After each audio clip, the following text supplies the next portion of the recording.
अध्याय 2 किशोरावस्थार विकासर समस्त 60टी संभाव्य प्रश्नर पुनरावृत्ति करिबा। आमर आलोचना संपूर्ण श्रृंखलित एवं परीक्षा भित्तिक रहिबो।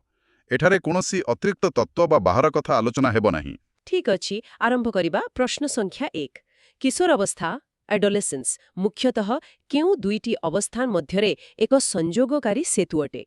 ऑप्शन गुड़िक हेला ए शैशव ओ बाल्यावस्था, बी बाल्यावस्था ओ वयःप्राप्तावस्था, सी युवावस्था ओ वार्धक्य आउ डी प्राक बाल्यावस्था ओ किशोरावस्था। सठिक उत्तर हेउछि ऑप्शन बी बाल्यावस्था ओ वयःप्राप्त अवस्था। देखंतु किशोरावस्था मुख्यतः बाल्यावस्था ओ वयःप्राप्त अवस्था मध्यरे एक संयोगकारी सेतु अटे। अच्छा, प्रश्न संख्या 2 किशोरावस्थार प्रारंभरे अर्ली एडोलेसेंस रे झियोमानंकर बयस सीमा साधारणतः केते होइथाय? ऑप्शन ए 10 रु 12 वर्ष, बी 13 रु 18 वर्ष, सी 15 रु 20 वर्ष ना डी 19 रु 21 वर्ष।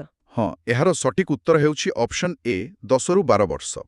व्याख्या हैला जे प्रारंभिक किशोरावस्थारे झियोमानंकर बयस साधारणतः 10 रु 12 वर्ष होइथाय। ठीक, तो प्रश्न संख्या 3 किशोरावस्थार आरंभ केउ मुख्य लक्षण सहित चिह्नित होइथाय? ऑप्शन ए स्मरण शक्ति ह्रास, बी केवल मानसिक अवसाद, सी शारीरिक ओजन ह्रास, ऑप्शन डी वृद्धिर एक स्फुरण सहित यौनगत परिपक्वता। हाँ, सठिक उत्तर हेउछि ऑप्शन डी वृद्धिर एक स्फुरण सहित यौनगत परिपक्वता। माने वृद्धिर स्फुरण एवं यौनगत परिपक्वता हेउछि किशोरावस्था आरंभर प्रधान लक्षण। बुझिली। प्रश्न संख्या 6 अंतःस्रवी ग्रंथि मध्यरु गलग्रंथि थाइरॉइड ग्लैंडरु केउ हार्मोन क्षरित होइथाय? ऑप्शन हेउछि ए इस्ट्रोजन, बी कॉर्टिसोल, सी थाइरोक्सिन किंबा डी प्रोजेस्टेरोन। हाँ, सठिक उत्तर हेउछि ऑप्शन सी थाइरोक्सिन। कारण गलग्रंथि बा थाइरॉइड ग्रंथिरु थाइरोक्सिन नामक हार्मोन क्षरित हुए। अच्छा, ठीक अछि। प्रश्न संख्या 5 निम्नलिखित मध्यरु केउ हार्मोन जनन ग्रंथि गोनाड्स रु क्षरित हुए नाही? ऑप्शन ए इस्ट्रोजन, बी यौन हार्मोन, सी प्रोजेस्टेरोन और डी कॉर्टिसोल। सठिक उत्तर हेउछि ऑप्शन डी कॉर्टिसोल। एहार व्याख्या हैला जे कॉर्टिसोल हार्मोन जनन ग्रंथिरु क्षरित न होई अन्य ग्रंथिरु आसीथाय। हाँ, एबे प्रश्न संख्या 6 किशोरावस्थारे पुओमानंकर उच्चता वर्षकु प्राय केते हाररे वृद्धि पाइथाय? Option A 1 inch, B 2 inch, C 3 inch, option D 4 inch. सठिक उत्तर होछि ऑप्शन डी 4 इंच। माने ए समय पुओमानंकर उच्चता वर्षकु प्राय 4 इंच हाररे बढ़िथाय। बापरे, ठीक अछि। प्रश्न संख्या 7 द्रुत शारीरिक वृद्धि सहित ताल देई न पारिबा फलरे किशोर किशोरी माने किपरि परिस्थितिर सम्मुखीन हुअन्ति? अ अपुटुता बा आखाडुआ परिस्थिति ऑकवर्डनेस, बी पाठ पढ़ारे मन न देबा, सी सांगमानंक सह कଳି करिबा, डी खराब साथींक सह मिसिबा। सठिक उत्तर हेउछि ऑप्शन ए अपुटुता बा आखाडुआ परिस्थिति ऑकवर्डनेस। कारण शारीरिक वृद्धि सह ताल न देई पारिले पिलामाने आखाडुआ बा अपुटुता परिस्थितिर सम्मुखीन हुअन्ति। हाँ, ताहा तो हुए। प्रश्न संख्या 8 मनस्तत्ववेद हर्लख मतरे किशोर मानंकर मानसिक अस्थिरतार मुख्य कारण कौन? ऑप्शन ए केवल विद्यालयर परिवेश, बी यौवन प्राप्ति सहित द्रुत शारीरिक और मानसिक परिवर्तन, सी पितामातांकर अर्थाभाव, डी सांगसाथींक सह खेल। हाँ, सठिक उत्तर हेउछि ऑप्शन बी यौवन प्राप्ति सहित द्रुत शारीरिक और मानसिक परिवर्तन। हर्लक मतरे एही द्रुत शारीरिक और मानसिक परिवर्तन ही मानसिक अस्थिरतार प्रधान कारण अटे। ठीक कथा। प्रश्न संख्या 9 एरिक्सन मतरे कैशोर अवस्थारे पिलांक मनरे केउ प्रश्न बारंबार उंकी मारे? ऑप्शन ए मु किए बा आत्मपरिचयर संधान, बी मोर बयस केते हेला, सी मोर सांग किए, डी मु केउठी अछि। सठिक उत्तर होछि ऑप्शन ए मु किए बा आत्मपरिचयर संधान। एरिक्सनक अनुजाई एही बयसरे पिलामाने निजर आत्मपरिचयर संधान करिथांती। अच्छा, प्रश्न संख्या 10 किशोर माने निजर आवेग को ठीक भावरे परिप्रकाश न करि पारिले से माने केउ समस्यार सम्मुखीन हुअन्ति? ए ସାମାଜିକ ପ୍ରତିଷ୍ଠା, ବି ଶାରୀରିକ ଅଭିବୃଦ୍ଧି, ସି ଆବେଗିକ ସମସ୍ୟା ଇମୋଶନାଲ ପ୍ରୋବ୍ଲେମ, ଡି ବୃତ୍ତିଗତ ଉନ୍ନତି। ସଠିକ ଉତ୍ତର ହେଉଛି ଅପସନ୍ ସି ଆବେଗିକ ସମସ୍ୟା ଇମୋଶନାଲ ପ୍ରୋବ୍ଲେମ। ମାନେ ଆବେଗକୁ ସଠିକ ଭାବେ ପ୍ରକାଶ ନ କଲେ ସେମାନେ ଆବେଗିକ ସମସ୍ୟାର ସମ୍ମୁଖୀନ ହୋଇଥାନ୍ତି। ହଁ। ତ ପ୍ରଶ୍ନ ସଂଖ୍ୟା 11 ପିତାମାତାଙ୍କର ଶୃଙ୍ଖଳାଗତ କାର୍ଯ୍ୟାନୁଷ୍ଠାନ ପ୍ରତି ପିଲାଙ୍କର ବିରୋଧ ଭାବ ପରିବାରରେ କେଉଁ ପରିସ୍ଥିତି ସୃଷ୍ଟି କରେ? ଅପସନ୍ ଏ ଉତ୍ତମ ବୁଝାମଣା, ବି ପିତାମାତା ଓ ପିଲାଙ୍କ ମଧ୍ୟରେ ଦୂରତ୍ୱ ବା ମତଭେଦ, ସି ଆର୍ଥିକ ଉନ୍ନତି, ଆଉ ଡି ଆବେଗିକ ପରିପକ୍ୱତା। ସଠିକ ଉତ୍ତର ହୋଇଛି ଅପସନ୍ ବି ପିତାମାତା ଓ ପିଲାଙ୍କ ମଧ୍ୟରେ ଦୂରତ୍ୱ ବା ମତଭେଦ। ବ୍ୟାଖ୍ୟା ହେଲା ଯେ ଶୃଙ୍ଖଳାକୁ ବିରୋଧ କରିବା ଫଳରେ ପିତାମାତା ଓ ପିଲାଙ୍କ ମଧ୍ୟରେ ଦୂରତ୍ୱ ବା ମତଭେଦ ସୃଷ୍ଟି ହୁଏ। ଠିକ୍ ଅଛି। ପ୍ରଶ୍ନ ସଂଖ୍ୟା 12 ଭବିଷ୍ୟତରେ କେଉଁ ଜୀବିକା ଆଦରିବେ ଓ ସ୍ୱପ୍ନ କିପରି ସାକାର କରିବେ? ଏହା କିଶୋରମାନଙ୍କ ପାଇଁ କେଉଁ ପ୍ରକାରର ସମସ୍ୟା ଅଟେ?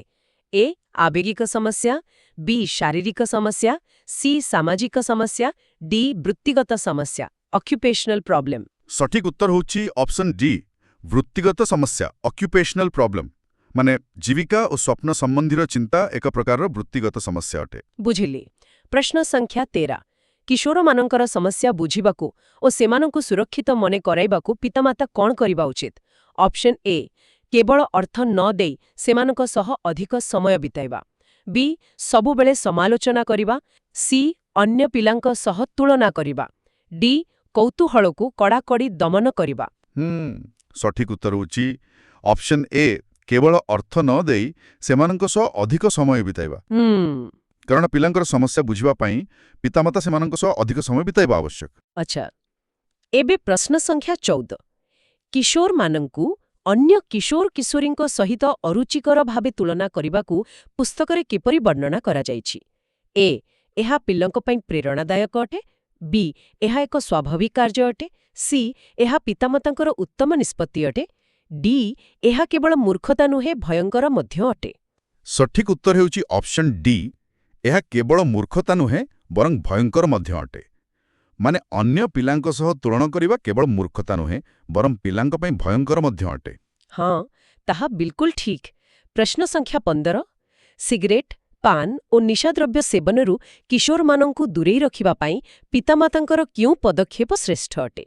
ଏ କୋଠରୀରେ ସବୁବେଳେ ବନ୍ଦ କରି ରଖିବା, ବି ସେମାନଙ୍କୁ କୌଣସି ପଇସା ନ ଦେବା, ସି ସେମାନଙ୍କୁ କେବଳ ପାଠ ପଢ଼ିବାକୁ ବାଧ୍ୟ କରିବା, ଡି ପିଲାମାନେ କିପରି ସମୟ କାଟୁଛନ୍ତି ଓ କିପରି ସାଥୀଙ୍କ ସହ ମିଶୁଛନ୍ତି ତା ଉପରେ ସଚେତନ ରହିବା। ସଠିକ ଉତ୍ତର ହେଉଛି ଅପସନ୍ ଡି ପିଲାମାନେ କିପରି ସମୟ କାଟୁଛନ୍ତି ଓ କିପରି ସାଥୀଙ୍କ ସହ ମିଶୁଛନ୍ତି ତା ଉପରେ ସଚେତନ ରହିବା। ବ୍ୟାଖ୍ୟା ହେଉଛି ଯେ ପିଲାଙ୍କ ସାଥୀ ଓ ସମୟ ବିତାଇବା ଉପରେ ସଚେତନ ରହିବା ହିଁ ନିଶାଦ୍ରବ୍ୟରୁ ଦୂରେଇ ରଖିବାର ଶ୍ରେଷ୍ଠ ପଦକ୍ଷେପ। ଠିକ୍ ଅଛି, ଆଗକୁ ବଢ଼ିବା। ପ୍ରଶ୍ନ ସଂଖ୍ୟା 16 କିଶୋରାବସ୍ଥାର ତରୁଣ ତରୁଣୀମାନଙ୍କଠାରେ କେଉଁ ମାନସିକ ବ୍ୟାଧିଜନିତ ବିଶୃଙ୍ଖଳା ବାରମ୍ବାର ଦେଖାଦିଏ ବୋଲି ଆଦର୍ଶ ପ୍ରଶ୍ନବଳୀରେ ଉଲ୍ଲେଖ ଅଛି? ଏ ଯକ୍ଷ୍ମା, ବି ସ୍ମରଣ ଶକ୍ତି ହ୍ରାସ, ସି ସିଜୋଫ୍ରେନିଆ ସ୍କିଜୋଫ୍ରେନିଆ, ଡି ଗଳଗଣ୍ଡ। ସଠିକ ଉତ୍ତର ହେଉଛି ଅପସନ୍ ସି ସ୍କିଜୋଫ୍ରେନିଆ। ଏହି ଅବସ୍ଥାରେ ସ୍କିଜୋଫ୍ରେନିଆ ଭଳି ମାନସିକ ବିଶୃଙ୍ଖଳା ଦେଖାଯିବାର ସମ୍ଭାବନା ଥାଏ। ଆଚ୍ଛା। ପ୍ରଶ୍ନ ସଂଖ୍ୟା 17 ମଧ୍ୟାବସ୍ଥା କିଶୋରାବସ୍ଥାରେ ପୁଅମାନଙ୍କର ବୟସ କେତେ ହୋଇଥାଏ? ଅପସନ୍ଗୁଡ଼ିକ ହେଲା ଏ 11ରୁ 13 ବର୍ଷ, ବି 13ରୁ 18 ବର୍ଷ, ସି 19ରୁ 21 ବର୍ଷ, ଡି 10ରୁ 12 ବର୍ଷ। ସଠିକ ଉତ୍ତର ହେଉଛି ଅପସନ୍ ବି 13ରୁ 18 ବର୍ଷ। ମାନେ ମଧ୍ୟାବସ୍ଥା କିଶୋରାବସ୍ଥାରେ ପୁଅମାନଙ୍କର ବୟସ ସାଧାରଣତଃ 13ରୁ 18 ବର୍ଷ ରହିଥାଏ। ଠିକ୍ କଥା। ତ ପ୍ରଶ୍ନ ସଂଖ୍ୟା 18 କିଶୋରାବସ୍ଥାର ଶେଷ ପର୍ଯ୍ୟାୟ ବା ବୟପ୍ରାପ୍ତ ଅବସ୍ଥାରେ ପୁଅମାନଙ୍କର ବୟସ ସୀମା କେତେ ରହିଥାଏ? ଏ 19ରୁ 21 ବର୍ଷ, ବି 13ରୁ 18 ବର୍ଷ, ସି 11ରୁ 13 ବର୍ଷ କିମ୍ବା ଡି 10ରୁ 12 ବର୍ଷ। ହଁ, ସଠିକ ଉତ୍ତର ହେଉଛି ଅପସନ୍ ଏ 19ରୁ 21 ବର୍ଷ। କାରଣ ଶେଷ ପର୍ଯ୍ୟାୟ ବା ବୟପ୍ରାପ୍ତ ଅବସ୍ଥାରେ ପୁଅମାନଙ୍କର ବୟସ ସୀମା 19ରୁ 21 ବର୍ଷ ଅଟେ। ଓହୋ, ବୁଝିଲି। ପ୍ରଶ୍ନ ସଂଖ୍ୟା 19 କିଶୋରାବସ୍ଥାରେ ପୁଅମାନଙ୍କର ଶରୀରରେ ମେଦ ଫ୍ୟାଟ୍ ଓ ମାଂସପେଶୀର କିପରି ପରିବର୍ତ୍ତନ ଦେଖାଯାଏ? ଏ କେବଳ ମେଦ ବୃଦ୍ଧି ପାଏ, ବି ଶରୀର ଅତ୍ୟନ୍ତ ଦୁର୍ବଳ ହୋଇଯାଏ, ସି ଉଚ୍ଚତା କମିଯାଏ, ଆଉ ଡି ମେଦ ହ୍ରାସ ପାଇ ମାଂସପେଶୀ ବୃଦ୍ଧି ଓ ଶକ୍ତ ହୋଇଥାଏ। ସଠିକ ଉତ୍ତର ହେଉଛି ଅପସନ୍ ଡି ମେଦ ହ୍ରାସ ପାଇ ମାଂସପେଶୀ ବୃଦ୍ଧି ଓ ଶକ୍ତ ହୋଇଥାଏ। ବ୍ୟାଖ୍ୟା ହେଲା ଯେ ଏହି ସମୟରେ ପୁଅମାନଙ୍କର ଶରୀରରେ ମେଦହ୍ରାସ ପାଇ ମାଂସପେଶୀ ବୃଦ୍ଧି ପାଏ ଓ ଶକ୍ତ ହୁଏ। ଠିକ୍ ଅଛି। ପ୍ରଶ୍ନ ସଂଖ୍ୟା 20। ଏହି ସମୟରେ ଝିଅମାନେ ଉଚ୍ଚତାରେ ବର୍ଷକୁ ହାରାହାରି କେତେ ବୃଦ୍ଧି ପାଆନ୍ତି? Option A 1 inch, B 4 inch, C 3 inch, D 2 inch. ସଠିକ୍ ଉତ୍ତର ହେଉଛି ଅପସନ୍ ସି 3 ଇଞ୍ଚ। ମାନେ ଏହି ସମୟରେ ଝିଅମାନେ ଉଚ୍ଚତାରେ ବର୍ଷକୁ ହାରାହାରି 3 ଇଞ୍ଚ ବୃଦ୍ଧି ପାଆନ୍ତି। ଆଚ୍ଛା। ପ୍ରଶ୍ନ ସଂଖ୍ୟା 21। ଶାରୀରିକ ଅନୁପାତ ପରିବର୍ତ୍ତନ ସମୟରେ ଶରୀରର କେଉଁ ଅଙ୍ଗଗୁଡ଼ିକ ଦେହ ଅପେକ୍ଷା ଦ୍ରୁତତର ବୃଦ୍ଧି ପାଇ ବୟପ୍ରାପ୍ତ ବ୍ୟକ୍ତିଙ୍କର ଆକାର ନିଅନ୍ତି? ଏ କେବଳ ପେଟ ଓ ପିଠି, ବି କେବଳ ଆଖି ଓ କାନ, ସି କେବଳ ନାକ ଓ ମୁହଁ, ଡି ମୁଣ୍ଡ, ହାତ ଓ ଗୋଡ଼। ହଁ, ସଠିକ୍ ଉତ୍ତର ହେଉଛି ଅପସନ୍ ଡି ମୁଣ୍ଡ, ହାତ ଓ ଗୋଡ଼। ଦେଖନ୍ତୁ, ଶରୀରର ମୁଣ୍ଡ, ହାତ ଓ ଗୋଡ଼ ଦେହ ଅପେକ୍ଷା ଦ୍ରୁତତର ବୃଦ୍ଧି ପାଇଁ ବୟପ୍ରାପ୍ତ ଆକାର ନିଅନ୍ତି। ଠିକ୍। ପ୍ରଶ୍ନ ସଂଖ୍ୟା 22। ଝିଅମାନଙ୍କଠାରେ ଦେଖାଦେଉଥିବା ଯୌନ ସମ୍ବନ୍ଧୀୟ ମୁଖ୍ୟ ପରିବର୍ତ୍ତନ କ'ଣ ଅଟେ? ଅପସନ୍ ଏ ମୁହଁରେ ଦାଢ଼ି ଉଠିବା, ବି କଣ୍ଠସ୍ୱର ମୋଟା ହେବା, ସି କେବଳ ଉଚ୍ଚତା କମିଯାଇବା, ଡି ଋତୁସ୍ରାବ, ସ୍ତନ ଓ ଜରାୟୁର ଆକାର ବୃଦ୍ଧି ହେବା। ସଠିକ୍ ଉତ୍ତର ହେଉଛି ଅପସନ୍ ଡି ଋତୁସ୍ରାବ, ସ୍ତନ ଓ ଜରାୟୁର ଆକାର ବୃଦ୍ଧି ହେବା। ମାନେ ଋତୁସ୍ରାବ ଏବଂ ସ୍ତନ ଓ ଜରାୟୁର ଆକାର ବୃଦ୍ଧି ହେବା ଝିଅମାନଙ୍କର ମୁଖ୍ୟ ଯୌନ ପରିବର୍ତ୍ତନ। ହଁ। ପ୍ରଶ୍ନ ସଂଖ୍ୟା 23। ଶିକ୍ଷକ ଓ ପିତାମାତାଙ୍କର ଉଚ୍ଚ ଆକାଂକ୍ଷା ତଥା ପ୍ରବେଶିକା ପରୀକ୍ଷାର ଚାପ କିଶୋର କିଶୋରୀମାନଙ୍କଠାରେ କ'ଣ ସୃଷ୍ଟି କରିଥାଏ? ଏ ମାନସିକ ନିର୍ଯାତନା ଓ ଭୟ, ବି ଅତ୍ୟଧିକ ଆନନ୍ଦ, ସି ସାମାଜିକ ବିକାଶ, ଡି ବୃତ୍ତିଗତ ସଫଳତା। ସଠିକ୍ ଉତ୍ତର ହେଉଛି ଅପସନ୍ ଏ ମାନସିକ ନିର୍ଯାତନା ଓ ଭୟ। ବ୍ୟାଖ୍ୟା ହେଲା ଯେ ଅତ୍ୟଧିକ ଆକାଂକ୍ଷା ଏବଂ ପରୀକ୍ଷା ଚାପ ପିଲାଙ୍କ ମନରେ ମାନସିକ ନିର୍ଯାତନା ଓ ଭୟ ସୃଷ୍ଟି କରେ। ସତରେ? ତ ପ୍ରଶ୍ନ ସଂଖ୍ୟା 24। କିଶୋରମାନଙ୍କ ପାଇଁ ସ୍ୱାଧୀନତା ଏକ ସ୍ୱପ୍ନ ହୋଇଯିବାର ମୁଖ୍ୟ କାରଣ କ'ଣ? ଏ ସେମାନେ ନିଜେ ସ୍ୱାଧୀନତା ଚାହାନ୍ତି ନାହିଁ, ବି ପିତାମାତା ଓ ଶିକ୍ଷକ ସମସ୍ତେ ଚାହାନ୍ତି ସେମାନେ ତାଙ୍କ ଆଜ୍ଞାବହ ଓ ବାଧ୍ୟ ହେବେ, ସି ସେମାନଙ୍କ ପାଖରେ ଅର୍ଥ ନଥାଏ, ଡି ସେମାନେ ସବୁବେଳେ ଘରେ ଶୋଇ ରହନ୍ତି। ସଠିକ୍ ଉତ୍ତର ହେଉଛି ଅପସନ୍ ବି ପିତାମାତା ଓ ଶିକ୍ଷକ ସମସ୍ତେ ଚାହାନ୍ତି ସେମାନେ ତାଙ୍କ ଆଜ୍ଞାବହ ଓ ବାଧ୍ୟ ହେବେ। କାରଣ ବଡ଼ମାନେ ପିଲାଙ୍କୁ କେବଳ ବାଧ୍ୟ ଓ ଆଜ୍ଞାବହ କରି ରଖିବାକୁ ଚାହୁଁଥିବାରୁ ସ୍ୱାଧୀନତା ଏକ ସ୍ୱପ୍ନ ହୋଇଯାଏ। ଆଚ୍ଛା, ଠିକ୍। ପ୍ରଶ୍ନ ସଂଖ୍ୟା 25। ବିଷମଲିଙ୍ଗୀ ବନ୍ଧୁତ୍ୱ ହେଟେରୋସେକ୍ସୁଆଲ ରିଲେସନସିପ୍ ସମସ୍ୟା ମୁଖ୍ୟତଃ କାହା ସହିତ ମନାନ୍ତର ସୃଷ୍ଟି କରିଥାଏ? ଏ ନିଜ ପିତାମାତାଙ୍କ ସହିତ, ବି ସମଲିଙ୍ଗୀ ବନ୍ଧୁମାନଙ୍କ ସହିତ, ସି ଭାଇ ଓ ଭଉଣୀଙ୍କ ମଧ୍ୟରେ, ଡି ବିଦ୍ୟାଳୟର ଶିକ୍ଷକଙ୍କ ସହିତ। ସଠିକ୍ ଉତ୍ତର ହେଉଛି ଅପସନ୍ ଏ ନିଜ ପିତାମାତାଙ୍କ ସହିତ। ମାନେ ବିଷମଲିଙ୍ଗୀ ବନ୍ଧୁତ୍ୱ ସମସ୍ୟା ମୁଖ୍ୟତଃ ନିଜ ପିତାମାତାଙ୍କ ସହିତ ମନାନ୍ତର ସୃଷ୍ଟି କରିଥାଏ। ବୁଝିଲି। ପ୍ରଶ୍ନ ସଂଖ୍ୟା 26। ବିଷମଲିଙ୍ଗୀ ବନ୍ଧୁତ୍ୱ ସମସ୍ୟାକୁ ଦୂର କରିବା ପାଇଁ ପିତାମାତା କିପରି ବ୍ୟବହାର କରିବା ଉଚିତ? ଏ କଠୋର ଦଣ୍ଡ ଦେବା, ବି ଘରୁ ବାହାରିବା ବନ୍ଦ କରିଦେବା, ସି ଅତିମାତ୍ରାରେ ରକ୍ଷଣଶୀଳ ନ ହୋଇ ବନ୍ଧୁତ୍ୱ ସମ୍ପର୍କ ରଖି ସତର୍କ ନଜର ରଖିବା, ଡି ସମ୍ପୂର୍ଣ୍ଣ ସ୍ୱାଧୀନତା ଦେଇଦେବା ଓ କିଛି ନ ପଚାରିବା। ସଠିକ୍ ଉତ୍ତର ହେଉଛି ଅପସନ୍ ସି ଅତିମାତ୍ରାରେ ରକ୍ଷଣଶୀଳ ନ ହୋଇ ବନ୍ଧୁତ୍ୱ ସମ୍ପର୍କ ରଖି ସତର୍କ ନଜର ରଖିବା। କାରଣ ପିତାମାତା ଅତି ରକ୍ଷଣଶୀଳ ନ ହୋଇ ବନ୍ଧୁତ୍ୱପୂର୍ଣ୍ଣ ବ୍ୟବହାର ରଖି ସତର୍କ ନଜର ରଖିବା ଉଚିତ। ଠିକ୍ ଅଛି। ପ୍ରଶ୍ନ ସଂଖ୍ୟା 27। ପିଲାଙ୍କୁ ସବୁ ବିଷୟରେ ଦୋଷ ନ ଦେଇ ପିତାମାତା କେଉଁ ମନୋଭାବ ପୋଷଣ କରିବା ଉଚିତ?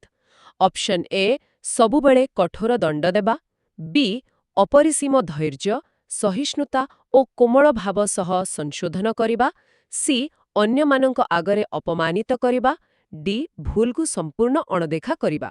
ସଠିକ୍ ଉତ୍ତର ହେଉଛି ଅପସନ୍ ବି ଅପରିସୀମ ଧୈର୍ଯ୍ୟ, ସହିଷ୍ଣୁତା ଓ କୋମଳ ଭାବ ସହ ସଂଶୋଧନ କରିବା।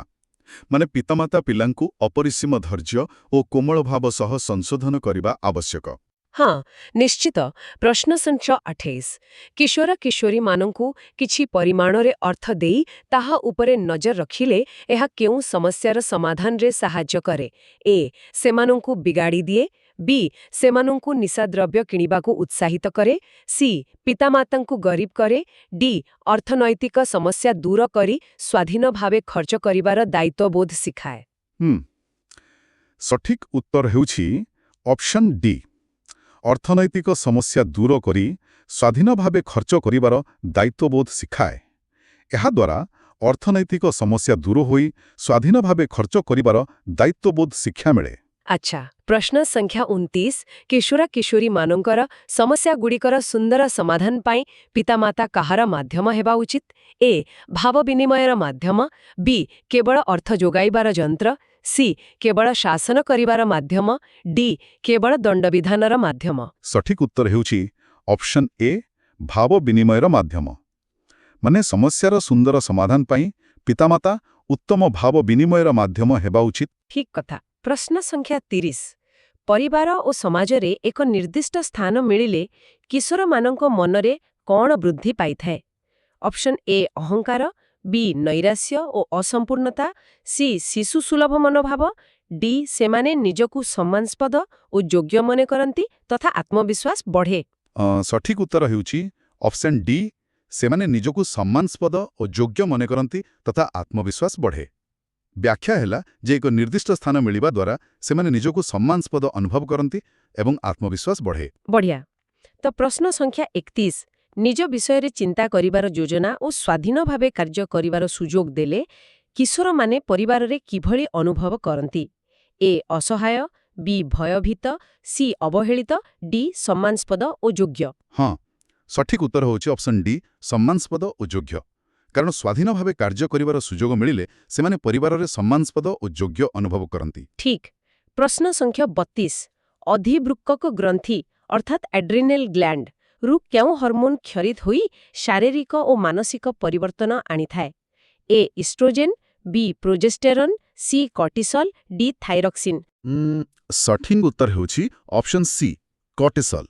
ମାନେ ଅଧିବୃକ୍କ ଗ୍ରନ୍ଥିରୁ କର୍ଟିସଲ୍ ହର୍ମୋନ୍ କ୍ଷରିତ ହୋଇ ବିଭିନ୍ନ ପରିବର୍ତ୍ତନ ଆଣିଥାଏ। ଆଚ୍ଛା। ପ୍ରଶ୍ନ ସଂଖ୍ୟା 33 କିଶୋରାବସ୍ଥାରେ ଶିଶୁସୁଲଭ ଅଭ୍ୟାସ ବା ହ୍ୟାବିଟ୍ ଓ ମିଜାଜ ବା ଟେମ୍ପରାମେଣ୍ଟରେ ପରିବର୍ତ୍ତନ ମୁଖ୍ୟତଃ କେଉଁ ପର୍ଯ୍ୟାୟରେ ଆରମ୍ଭ ହୁଏ? ଅପସନ୍ ଏ ବୟଃପ୍ରାପ୍ତ ଅବସ୍ଥା, ବି କିଶୋରାବସ୍ଥାର ପ୍ରାରମ୍ଭ ଅର୍ଲି ଆଡୋଲେସେନ୍ସ, ସି ମଧ୍ୟାବସ୍ଥା କିଶୋରାବସ୍ଥା, ଡି ବାର୍ଦ୍ଧକ୍ୟ।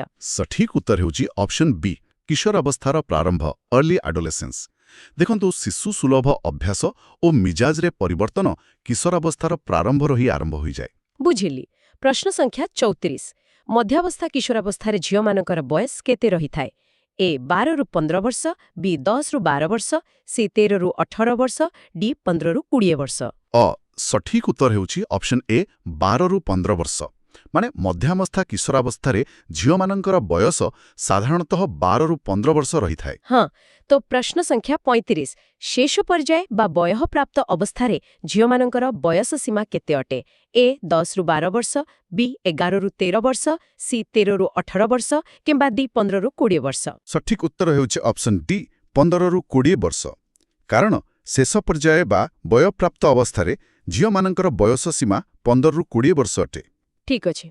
ପ୍ରଶ୍ନ ସଂଖ୍ୟା 36 ଯୋଜନା କରିବା, ପସନ୍ଦ କରିବା ଓ ପରିସ୍ଥିତି ସହିତ ଖାପ ଖୁଆଇ ଚଳିବାରେ ଅସାମଞ୍ଜସ୍ୟ ଇନକନସିଷ୍ଟେନ୍ସି ଏବଂ ଦ୍ୱିଧାଭାବ କେଉଁ ସମୟରେ ବିଶେଷ ଦେଖାଯାଏ? ଏ ବୟଃପ୍ରାପ୍ତ ଅବସ୍ଥାରେ, ବି ବାର୍ଦ୍ଧକ୍ୟରେ, ସି କିଶୋରାବସ୍ଥାର ପ୍ରାରମ୍ଭରେ, ଡି ଶୈଶବରେ। ସଠିକ ଉତ୍ତର ହେଉଛି ଅପସନ୍ ସି, କିଶୋରାବସ୍ଥାର ପ୍ରାରମ୍ଭରେ। ବ୍ୟାଖ୍ୟା ହେଲା ଯେ ପରିସ୍ଥିତି ସହିତ ଖାପ ଖୁଆଇ ଚଳିବାରେ ଏହି ଅସାମଞ୍ଜସ୍ୟ କିଶୋରାବସ୍ଥାର ପ୍ରାରମ୍ଭରେ ହିଁ ଦେଖାଯାଏ। ଆଚ୍ଛା। ପ୍ରଶ୍ନ ସଂଖ୍ୟା 37 ଯୌବନ ଆରମ୍ଭ ସହିତ ଦ୍ରୁତ ବୃଦ୍ଧିର ସ୍ଫୁରଣ ଗ୍ରୋଥ୍ ସ୍ପଟ୍ କେଉଁ ଅବସ୍ଥାରେ ଘଟିଥାଏ? ଏ ବାର୍ଦ୍ଧକ୍ୟ, ବି ଶୈଶବ, ସି ବୟଃପ୍ରାପ୍ତ ଅବସ୍ଥାର ଶେଷ, ଡି କିଶୋରାବସ୍ଥାରେ। ହଁ, ସଠିକ ଉତ୍ତର ହେଉଛି ଅପସନ୍ ଡି, କିଶୋରାବସ୍ଥାରେ। ମାନେ ଯୌବନ ଆରମ୍ଭ ଏବଂ ଦ୍ରୁତ ବୃଦ୍ଧିର ସ୍ଫୁରଣ ମୁଖ୍ୟତଃ କିଶୋରାବସ୍ଥାରେ ହିଁ ଘଟିଥାଏ। ଠିକ୍। ପ୍ରଶ୍ନ ସଂଖ୍ୟା 38 ଶରୀରରେ ଯୌନଗତ ପରିବର୍ତ୍ତନ ପାଇଁ ଦାୟୀ ଥିବା ହର୍ମୋନ୍ଗୁଡ଼ିକୁ କେଉଁ ଗ୍ରନ୍ଥିରୁ କ୍ଷରିତ ହୁଅନ୍ତି? ଅପସନ୍ ଏ ସ୍ୱେଦ ଗ୍ରନ୍ଥି, ବି ଲାଳ ଗ୍ରନ୍ଥି, ସି ଲସିକା ଗ୍ରନ୍ଥି, ଡି ଅନ୍ତଃସ୍ରାବୀ ଗ୍ରନ୍ଥି ଏଣ୍ଡୋକ୍ରିନ୍ ଗ୍ଲାଣ୍ଡସ୍। ସଠିକ ଉତ୍ତର ହେଉଛି ଅପସନ୍ ଡି, ଅନ୍ତଃସ୍ରାବୀ ଗ୍ରନ୍ଥି ଏଣ୍ଡୋକ୍ରାଇନ୍ ଗ୍ଲାଣ୍ଡସ୍। କାରଣ ଯୌନଗତ ପରିବର୍ତ୍ତନ ପାଇଁ ଦାୟୀ ହର୍ମୋନ୍ ଅନ୍ତଃସ୍ରାବୀ ଗ୍ରନ୍ଥି ବା ଏଣ୍ଡୋକ୍ରିନ୍ ଗ୍ଲାଣ୍ଡସ୍ରୁ କ୍ଷରିତ ହୁଏ। ବୁଝିଲେ। ପ୍ରଶ୍ନ ସଂଖ୍ୟା 39 ପୁଅମାନଙ୍କର ବୀର୍ଯ୍ୟ ଉତ୍ପତ୍ତି ଓ ଝିଅମାନଙ୍କର ଋତୁସ୍ରାବ ଆରମ୍ଭ ହେବା କେଉଁ ପରିବର୍ତ୍ତନର ଅନ୍ତର୍ଭୁକ୍ତ? ଏ ଯୌନ ସମ୍ବନ୍ଧୀୟ ପରିବର୍ତ୍ତନ, ବି ଆବେଗିକ ପରିବର୍ତ୍ତନ, ସି ଆର୍ଥିକ ପରିବର୍ତ୍ତନ, ଡି ବୃତ୍ତିଗତ ପରିବର୍ତ୍ତନ। ସଠିକ ଉତ୍ତର ହେଉଛି ଅପସନ୍ ଏ ଯୌନ ସମ୍ବନ୍ଧୀୟ ପରିବର୍ତ୍ତନ ମାନେ ବୀର୍ଯ୍ୟ ଉତ୍ପତ୍ତି ଓ ଋତୁସ୍ରାବ ଆରମ୍ଭ ହେବା ଯୌନ ସମ୍ବନ୍ଧୀୟ ପରିବର୍ତ୍ତନର ଅନ୍ତର୍ଭୁକ୍ତ। ହଁ, ଏବେ ପ୍ରଶ୍ନ ସଂଖ୍ୟା 40। କିଶୋରମାନେ ନିଜ ବିଷୟରେ ଅନିଶ୍ଚିତ ହୋଇପଡ଼ିବା ଏବଂ ଘର ଓ ବିଦ୍ୟାଳୟର ଚାପ ହେତୁ କିପରି ଅନୁଭବ କରନ୍ତି? ଏ ଅତ୍ୟନ୍ତ ଆନନ୍ଦିତ, ବି ଅସୁରକ୍ଷିତ ଇନସିକ୍ୟୁର୍ଡ, ସି ସମ୍ପୂର୍ଣ୍ଣ ସୁରକ୍ଷିତ, ଡି ଅତ୍ୟନ୍ତ ଗର୍ବିତ। ସଠିକ ଉତ୍ତର ହେଉଛି ଅପସନ୍ ବି ଅସୁରକ୍ଷିତ ଇନସିକ୍ୟୁର୍ଡ। ବ୍ୟାଖ୍ୟା ହେଲା ଯେ ଅନିଶ୍ଚିତତା ଏବଂ ବିଭିନ୍ନ ଚାପ ହେତୁ କିଶୋରମାନେ ନିଜକୁ ଅସୁରକ୍ଷିତ ଅନୁଭବ କରନ୍ତି। ଆଚ୍ଛା ଠିକ୍। ପ୍ରଶ୍ନ ସଂଖ୍ୟା 41। କେଉଁ ପ୍ରକାର ପରିସ୍ଥିତିରେ କିପରି ବ୍ୟବହାର କରିବାକୁ ପଡ଼ିବ ଏବଂ ଆବେଗକୁ ନିୟନ୍ତ୍ରଣ କରିବା କ୍ଷମତାକୁ କ'ଣ କୁହାଯାଏ? ଅପସନ୍ ଏ ଆବେଗିକ ପରିପକ୍ୱତା, ଇମୋସନାଲ ମ୍ୟାଚୁରିଟି, ବି ସବୁବେଳେ କାନ୍ଦିବା, ସି କାହା ସହ କଥା ନ ହେବା, ଡି ପିତାମାତାଙ୍କ ସହ କଳି କରିବା। ସଠିକ ଉତ୍ତର ହେଉଛି ଅପସନ୍ ଏ ଆବେଗିକ ପରିପକ୍ୱତା। Emotional maturity. କାରଣ ପରିସ୍ଥିତି ଅନୁସାରେ ଆବେଗକୁ ନିୟନ୍ତ୍ରଣ କରିବାର ଏହି କ୍ଷମତାକୁ ଆବେଗିକ ପରିପକ୍ୱତା କୁହାଯାଏ। ଠିକ୍ କଥା। ପ୍ରଶ୍ନ ସଂଖ୍ୟା 42। କିଶୋରାବସ୍ଥାରେ ଅଧିକ ମେଦବୃଦ୍ଧି ବା ମୋଟା ହେବା ବା ଅତି ପତଳା ହେବା ଭଳି ସ୍ୱାସ୍ଥ୍ୟଗତ ସମସ୍ୟାର ସମାଧାନ କିପରି ହୋଇପାରିବ? ଏ ଖାଇବା ବନ୍ଦ କରିଦେବା, ବି କେବଳ ଔଷଧ ଖାଇବା, ସି ଡାକ୍ତରଙ୍କର ପରାମର୍ଶ, ବ୍ୟାୟାମ ଓ ସନ୍ତୁଳିତ ଆହାର ଦ୍ୱାରା, ଡି ଘରୁ ନ ବାହାରିବା। ସଠିକ ଉତ୍ତର ହେଉଛି ଅପସନ୍ ସି ଡାକ୍ତରଙ୍କ ପରାମର୍ଶ, ବ୍ୟାୟାମ ଓ ସନ୍ତୁଳିତ ଆହାର ଦ୍ୱାରା। ମାନେ ଏହି ସମସ୍ୟାର ସମାଧାନ କେବଳ ଡାକ୍ତରଙ୍କ ପରାମର୍ଶ, ଉପଯୁକ୍ତ ବ୍ୟାୟାମ ଓ ସନ୍ତୁଳିତ ଆହାର ଦ୍ୱାରା ସମ୍ଭବ। ତ ପ୍ରଶ୍ନ ସଂଖ୍ୟା 43। ଶିକ୍ଷା କ୍ଷେତ୍ରରେ ଗୋଟିଏ କିମ୍ବା 2 ନମ୍ବର ପାଇଁ ଶିକ୍ଷକ ଓ ପିତାମାତାଙ୍କର ଟଣା ଓଟାରା କିଶୋରମାନଙ୍କଠାରେ କ'ଣ ସୃଷ୍ଟି କରେ? ଏ ସାମାଜିକ ପ୍ରତିଷ୍ଠା, ବି ମାନସିକ ନିର୍ଯାତନା ଯାହା ବେଳେବେଳେ ଆତ୍ମହତ୍ୟାର କାରଣ ହୁଏ, ସି ଆବେଗିକ ପରିପକ୍ୱତା, ଡି ଉତ୍ତମ ସ୍ୱାସ୍ଥ୍ୟ। ସଠିକ ଉତ୍ତର ହେଉଛି ଅପସନ୍ ବି ମାନସିକ ନିର୍ଯାତନା ଯାହା ବେଳେବେଳେ ଆତ୍ମହତ୍ୟାର କାରଣ ହୁଏ। ନମ୍ବର ପାଇଁ ଟଣାଓଟାର ମାନସିକ ନିର୍ଯାତନା ଦିଏ ଯାହା ବେଳେବେଳେ ଆତ୍ମହତ୍ୟାର କାରଣ ମଧ୍ୟ ହୋଇଥାଏ। ଆଚ୍ଛା, ବହୁତ ଗୁରୁତ୍ୱପୂର୍ଣ୍ଣ। ପ୍ରଶ୍ନ ସଂଖ୍ୟା 44। ପରୀକ୍ଷାରେ ଖରାପ କଲେ ଜୀବନ ଦୌଡ଼ରେ ପଛରେ ପଡ଼ିଯିବାର ଆଶଙ୍କାରେ ଭାରାକ୍ରାନ୍ତ ପିଲାଙ୍କୁ କିଏ ଆତ୍ମବିଶ୍ୱାସ ଯୋଗାଇ ପାରିବ? ଏ କଠୋର ଦଣ୍ଡ, ବି ଖାଇବାକୁ ନ ଦେବା, ସି ସ୍କୁଲରୁ ବାହାରି କରିଦେବା, ଡି ପିତାମାତା ଓ ଶିକ୍ଷକଙ୍କର ସମବେଦନା, ସ୍ନେହ ମମତା ଓ ଉତ୍ତମ ବୁଝାମଣା। ହଁ, ସଠିକ ଉତ୍ତର ହେଉଛି ଅପସନ୍ ଡି ପିତାମାତା ଓ ଶିକ୍ଷକଙ୍କର ସମବେଦନା, ସ୍ନେହ ମମତା, ଉତ୍ତମ ବୁଝାମଣା। କାରଣ ପିତାମାତା ଓ ଶିକ୍ଷକଙ୍କର ସମବେଦନା ଏବଂ ଉତ୍ତମ ବୁଝାମଣା ହିଁ ପିଲାଙ୍କୁ ପ୍ରକୃତ ଆତ୍ମବିଶ୍ୱାସ ଯୋଗାଇଥାଏ। ଠିକ୍। ପ୍ରଶ୍ନ ସଂଖ୍ୟା 45। ସମାଜରେ ଏକ ସ୍ୱତନ୍ତ୍ର ପରିଚୟ ସୃଷ୍ଟି କରିବା ପାଇଁ ସଂଘର୍ଷ କରୁଥିବା କିଶୋରମାନଙ୍କ ପ୍ରତି ସମାଜର ମନୋଭାବ କିପରି ହେବା ଉଚିତ? ଅ ଉଦାର ହୃଦୟରେ ଗ୍ରହଣ କରି ସେମାନଙ୍କ ଭଲ କାମକୁ ପ୍ରଶଂସା କରିବା ଉଚିତ, ବି ସବୁବେଳେ ସମାଲୋଚନା କରିବା ଉଚିତ, ସି ସେମାନଙ୍କୁ ସମାଜରୁ ବାସନ୍ଦ କରିବା ଉଚିତ, ଡି ସେମାନଙ୍କର କୌଣସି ଯୁକ୍ତି ଶୁଣିବା ଉଚିତ ନୁହେଁ। ସଠିକ ଉତ୍ତର ହେଉଛି ଅପସନ୍ ଏ ଉଦାର ହୃଦୟରେ ଗ୍ରହଣ କରି ସେମାନଙ୍କ ଭଲ କାମକୁ ପ୍ରଶଂସା କରିବା ଉଚିତ। ମାନେ ସମାଜ ସେମାନଙ୍କୁ ଉଦାର ହୃଦୟରେ ଗ୍ରହଣ କରି ସେମାନଙ୍କ ଭଲ କାମକୁ ପ୍ରଶଂସା କରିବା ଆବଶ୍ୟକ। ବୁଝିଲେ। ପ୍ରଶ୍ନ ସଂଖ୍ୟା 46। ପିତାମାତା ଓ କିଶୋରମାନଙ୍କ ମଧ୍ୟରେ ମତଭେଦ ହେବାର ମୁଖ୍ୟ 3ଟି କାରଣ ମଧ୍ୟରେ କେଉଁଟି ଅନ୍ତର୍ଭୁକ୍ତ ନୁହେଁ? ଅପସନ୍ ଏ ପିତାମାତାଙ୍କ ଶୃଙ୍ଖଳା ପ୍ରତି ପିଲାଙ୍କର ବିରୋଧ ଭାବ, ବି ପିଲାଙ୍କର ପିତାମାତାଙ୍କ ପ୍ରତି ଅବଜ୍ଞା ଭାବ, ସି ନୂତନ ସାମାଜିକ ଜୀବନ ପ୍ରତି ପିତାମାତାଙ୍କର ନକାରାତ୍ମକ ମନୋଭାବ, ଡି ପିଲାଙ୍କର ଅଧିକ ପାଠ ପଢ଼ିବାର ଇଚ୍ଛା। ସଠିକ ଉତ୍ତର ହେଉଛି ଅପସନ୍ ଡି ପିଲାଙ୍କର ଅଧିକ ପାଠ ପଢ଼ିବାର ଇଚ୍ଛା। ବ୍ୟାଖ୍ୟା ହେଲା ଯେ ପିଲାଙ୍କର ଅଧିକ ପାଠ ପଢ଼ିବାର ଇଚ୍ଛା କେବେ ବି ମତଭେଦର କାରଣ ହୋଇନଥାଏ। ହଁ, ତା ତ। ପ୍ରଶ୍ନ ସଂଖ୍ୟା 47। କିଶୋରମାନେ ପିତାମାତାଙ୍କ ସହିତ ମନଖୋଲି ସମସ୍ୟା ଆଲୋଚନା କରିବାର ସୁଯୋଗ ନ ପାଇଲେ ସେମାନଙ୍କ ମନରେ କ'ଣ ବୃଦ୍ଧି ପାଏ? ଏ ସମ୍ମାନ ଓ ପ୍ରଶଂସା, ବି ନିଜ ଉପରେ ବିଶ୍ୱାସ, ସି ଆତ୍ମାଭିମାନ, ଡି ନୈରାଶ୍ୟ ଓ ଅସମ୍ପୂର୍ଣ୍ଣତା। ସଠିକ ଉତ୍ତର ହେଉଛି ଅପସନ୍ ଡି ନୈରାଶ୍ୟ ଓ ଅସମ୍ପୂର୍ଣ୍ଣତା ଇନ୍ଆଡିକ୍ୱେସି। କାରଣ ସମସ୍ୟା ଆଲୋଚନା କରିବାର ସୁଯୋଗ ନ ପାଇଲେ ପିଲାଙ୍କ ମନରେ ନୈରାଶ୍ୟ ଓ ଅସମ୍ପୂର୍ଣ୍ଣତା ବୃଦ୍ଧି ପାଏ। ଆଚ୍ଛା, ତ ପ୍ରଶ୍ନ ସଂଖ୍ୟା 48। ପିତାମାତା କିଶୋରମାନଙ୍କର ସମସ୍ୟା ବୁଝିପାରିବା ଏବଂ ସେମାନଙ୍କୁ ସୁରକ୍ଷିତ ମନେ କରାଇବାର ସବୁଠାରୁ ଭଲ ଉପାୟ କ'ଣ? ଏ କେବଳ ଟଙ୍କା ଦେଇଦେଲେ, ବି ସବୁବେଳେ ଗାଳି କଲେ, ସି ସେମାନଙ୍କ ସହ ଅଧିକ ସମୟ ବିତାଇଲେ, ଡି ସେମାନଙ୍କୁ ନିଜ ଇଚ୍ଛାରେ ଛାଡ଼ିଦେଲେ। ହଁ, ସଠିକ୍ ଉତ୍ତର ହେଉଛି ଅପସନ୍ ସି, ସେମାନଙ୍କ ସହ ଅଧିକ ସମୟ ବିତାଇଲେ। ମାନେ ସମସ୍ୟା ବୁଝିବାକୁ ହେଲେ ପିତାମାତା ପିଲାଙ୍କ ସହ ଅଧିକ ସମୟ ବିତାଇବା ସବୁଠାରୁ ଭଲ ଉପାୟ ଅଟେ। ଠିକ୍। ପ୍ରଶ୍ନ ସଂଖ୍ୟା 49। ପରିବାରରେ ପିତାମାତାଙ୍କ ମଧ୍ୟରେ ଥିବା ଉତ୍ତମ ସମ୍ପର୍କ କିଶୋରମାନଙ୍କ ଉପରେ କି ପ୍ରଭାବ ପକାଏ? ଏ. ଏହାଦ୍ୱାରା ପିଲାମାନେ ଭୟଭୀତ ହୁଅନ୍ତି। ବି. ପିଲାଙ୍କ ମନରେ ଆନନ୍ଦ ଓ ଉତ୍ତମ ବୁଝାମଣା ସୃଷ୍ଟି କରି ସ୍ନେହ ସମ୍ମାନ ବଢ଼ାଏ। ସି. ଏହା ପିଲାଙ୍କୁ ଉତ୍ସୃଙ୍ଖଳ କରେ। ଡି. ଏହା ଶାରୀରିକ ବୃଦ୍ଧିରେ ସାହାଯ୍ୟ କରେ।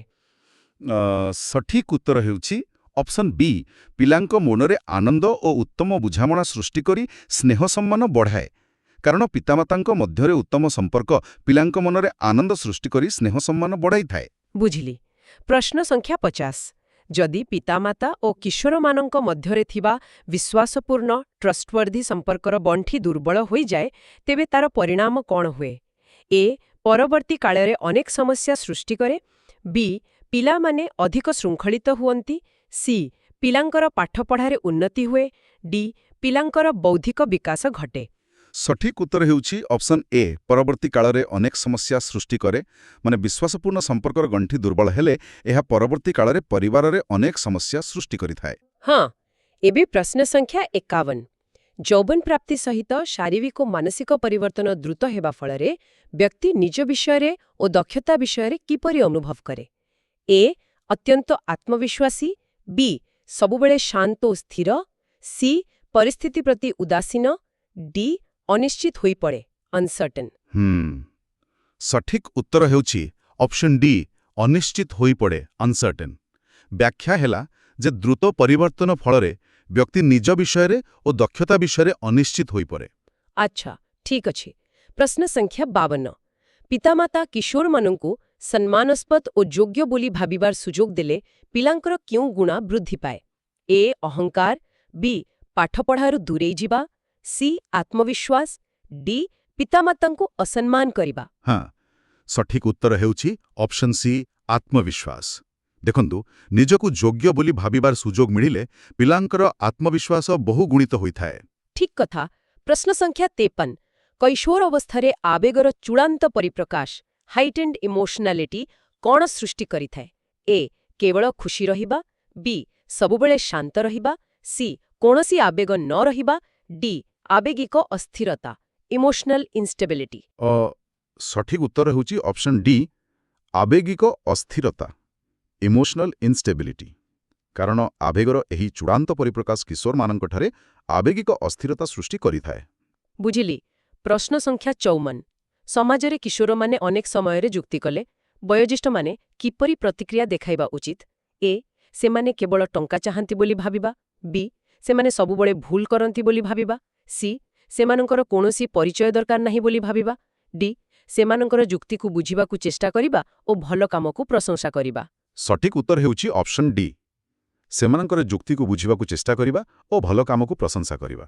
ମାନେ ବୟୋଜ୍ୟେଷ୍ଠମାନେ ସେମାନଙ୍କର ଯୁକ୍ତିକୁ ବୁଝିବାକୁ ଚେଷ୍ଟା କରିବା ସହ ଭଲ କାମକୁ ପ୍ରଶଂସା କରିବା ଉଚିତ। ହଁ, ତାହା ଉଚିତ। ପ୍ରଶ୍ନ ସଂଖ୍ୟା 55। ଏରିକ୍ସନଙ୍କ ମତରେ କୈଶୋର ଅବସ୍ଥାରେ ନିଜକୁ ଚିହ୍ନିବାର ପ୍ରୟାସକୁ କ'ଣ କୁହାଯାଏ? ଏ. ଆତ୍ମପରିଚୟ ସେଲ୍ଫ ଆଇଡେଣ୍ଟିଟି। ବି. କେବଳ ପାଠ ପଢ଼ିବା। ସି. ଅଧିକ ଟଙ୍କା ରୋଜଗାର କରିବା। ଡି. ଘର ଛାଡ଼ି ପଳାଇବା। ସଠିକ୍ ଉତ୍ତର ହେଉଛି ଅପସନ୍ ଏ, ଆତ୍ମପରିଚୟ ସେଲ୍ଫ ଆଇଡେଣ୍ଟିଟି। ବ୍ୟାଖ୍ୟା ହେଲା ଯେ ଏରିକ୍ସନଙ୍କ ମତରେ ନିଜକୁ ଚିହ୍ନିବାର ଏହି ପ୍ରୟାସକୁ ଆତ୍ମପରିଚୟ ବା ସେଲ୍ଫ ଆଇଡେଣ୍ଟିଟି କୁହାଯାଏ। ଆଚ୍ଛା, ତ ପ୍ରଶ୍ନ ସଂଖ୍ୟା 56। ଆଜିକାଲି ପ୍ରତିଯୋଗିତାମୂଳକ ଶିକ୍ଷା କ୍ଷେତ୍ରରେ ଶିକ୍ଷାର ମୂଳ ଭିତ୍ତି ମୁଖ୍ୟତଃ କେଉଁ ସମୟରେ ପଡ଼ିଥାଏ ବୋଲି ବର୍ଣ୍ଣନା କରାଯାଇଛି? ଏ. କେବଳ ବୟସପ୍ରାପ୍ତ ଅବସ୍ଥାରେ।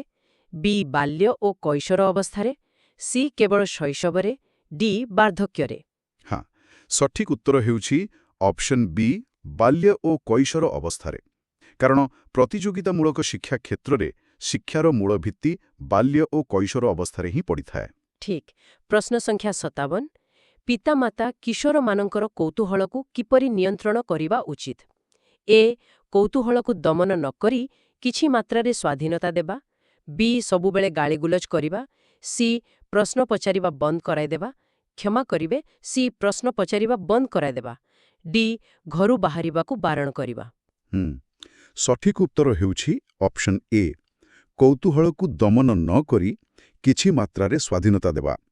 ମାନେ କୌତୂହଳକୁ ସମ୍ପୂର୍ଣ୍ଣ ଦମନ ନ କରି କିଛି ମାତ୍ରାରେ ସ୍ୱାଧୀନତା ଦେଇ ନିୟନ୍ତ୍ରଣ କରିବା ସଠିକ ପଦକ୍ଷେପ।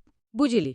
ପ୍ରଶ୍ନ ସଂଖ୍ୟା 58 କିଶୋରାବସ୍ଥାର ଅହେତୁକ ଭୟ ଓ ଅବସାଦ ଦୂର କରିବାରେ ପିତାମାତାଙ୍କର ସର୍ବଶ୍ରେଷ୍ଠ ଅସ୍ତ୍ର କ'ଣ? ଏ ପିଲାଙ୍କୁ ବହୁତ ଟଙ୍କା ଦେବା, ବି ପିଲାଙ୍କ ପାଇଁ ସବୁ କାମ କରିଦେବା, ସି ସ୍ନେହ, ଆନ୍ତରିକତା ଓ ସକାରାତ୍ମକ ମୂଲ୍ୟବୋଧ, ଡି ସେମାନଙ୍କୁ ଛାତ୍ରାବାସକୁ ପଠାଇଦେବା। ସଠିକ ଉତ୍ତର ହେଉଛି ଅପସନ୍ ସି ସ୍ନେହ, ଆନ୍ତରିକତା ଓ ସକାରାତ୍ମକ ମୂଲ୍ୟବୋଧ। କାରଣ ସ୍ନେହ, ଆନ୍ତରିକତା ଏବଂ ସକାରାତ୍ମକ ମୂଲ୍ୟବୋଧ ହିଁ ଏହି ଭୟ ଓ ଅବସାଦ ଦୂର କରିବାର ସର୍ବଶ୍ରେଷ୍ଠ ଅସ୍ତ୍ର। ହଁ, ଠିକ୍। ଏବେ ପ୍ରଶ୍ନ ସଂଖ୍ୟା 59 କୈଶୋରାବସ୍ଥାରେ ସମାଜରେ ନିଜର ସତ୍ତା ଓ ସ୍ଥିତିର ଚେର ମେଲାଇବା ସମୟରେ କିଶୋରମାନେ ବୟୋଜ୍ୟେଷ୍ଠମାନଙ୍କ ଦ୍ୱାରା କିପରି ଅନୁଭବ କରନ୍ତି? ଏ ସମ୍ପୂର୍ଣ୍ଣ ନିର୍ଭରଶୀଳ, ବି ଚାପଗ୍ରସ୍ତ ଷ୍ଟ୍ରେସ୍ଡ, ସି ଅତ୍ୟନ୍ତ ଆନନ୍ଦିତ, ଡି ସମ୍ପୂର୍ଣ୍ଣ ମୁକ୍ତ। ସଠିକ ଉତ୍ତର ହେଉଛି ଅପସନ୍ ବି ଚାପଗ୍ରସ୍ତ ଷ୍ଟ୍ରେସ୍ଡ। ବ୍ୟାଖ୍ୟା ହେଲା ଯେ ସମାଜରେ ନିଜର ସ୍ଥିତି ଜାହିର କରିବା ସମୟରେ ବୟୋଜ୍ୟେଷ୍ଠଙ୍କ ଦ୍ୱାରା ସେମାନେ ଚାପଗ୍ରସ୍ତ ଅନୁଭବ କରିଥାନ୍ତି। ଆଚ୍ଛା, ଏବଂ ଶେଷ ପ୍ରଶ୍ନ ସଂଖ୍ୟା 60 କିଶୋର କିଶୋରୀମାନଙ୍କ ଶରୀରରେ ଦେଖାଦେଉଥିବା ଅପଟୁତାର ମୁଖ୍ୟ କାରଣ କ'ଣ ଅଟେ?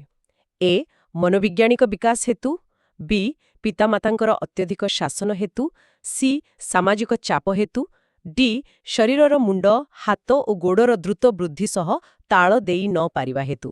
ହଁ, ସଠିକ ଉତ୍ତର ହେଉଛି ଅପସନ୍ ଡି ଶରୀରର ମୁଣ୍ଡ, ହାତ ଓ ଗୋଡ଼ର ଦ୍ରୁତ ବୃଦ୍ଧି ସହ ତାଳ ଦେଇ ନ ପାରିବା ହେତୁ।